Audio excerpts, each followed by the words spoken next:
High, কেমন আছো তোমরা সবাই? আমি 100 কোটি বছর পর আবার চলে এসেছি তোমাদের সাথে মিনি ব্লগ শেয়ার করব বলে। মাঝখানে আমি গায়েব হয়ে গিয়েছিলাম, তো তোমরা সবাই কেমন আছো বলো? সবাই ভালো আছো তো, সুস্থ আছো তো?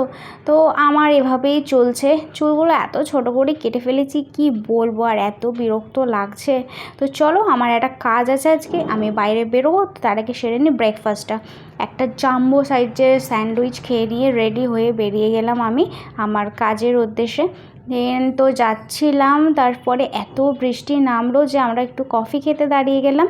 দেন আমরা আবার বেরোলাম আমাদের কাজটা কমপ্লিট করার জন্য। তো কাজটা সেরে চলে আসলাম কিছু খাওয়া দাওয়া করতে। খেলাম রুমালি রুটি, সরি না রুমালি না, এটা হাতে গড়ার রুটি, তড়কা আর ঝাল ঝাল চিলি চিকেন। বেরিয়ে দেখো অ্যাজ ইউজুয়াল বৃষ্টি হচ্ছে। আমরা তো প্রায় এক প্রকার ভিজতে ভিজতেই বাড়ি আসলাম। রাত হয়ে গেছিলো, স্নান টান করে ফ্রেশ হয়ে চিকেন কষা আর ভাত দিয়ে ডিনারটা